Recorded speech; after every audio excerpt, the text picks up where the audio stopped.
الحمد لله نحمده ونستعينه ونستغفره ونؤمن به ونتوكل عليه ونعوذ بالله من شرور انفسنا ومن سيئات اعمالنا من يهده الله فلا مضل له ومن يضلله فلا هادي له ونشهد ان لا اله الا الله وحده لا شريك له ونشهد ان سيدنا ونبينا ومولانا محمدا عبده ورسوله سيد الخلائق والبشر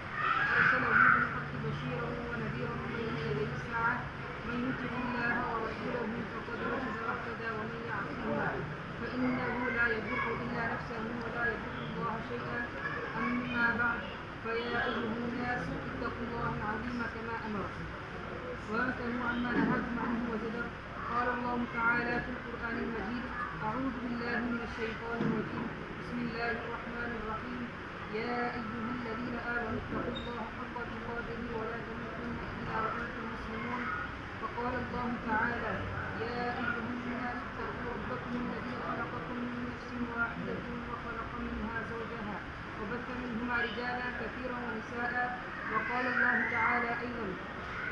يا أيها الذين آمنوا اتقوا الله وقولوا قولا سديدا يصلح لكم أعمالكم ويغفر لكم ذنوبكم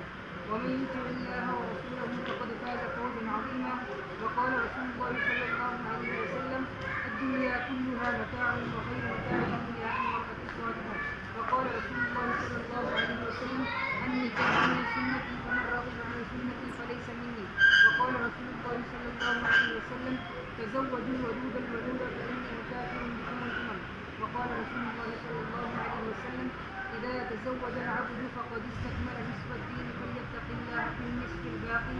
ونسأل الله تعالى أن يجعلنا ممن يطيعه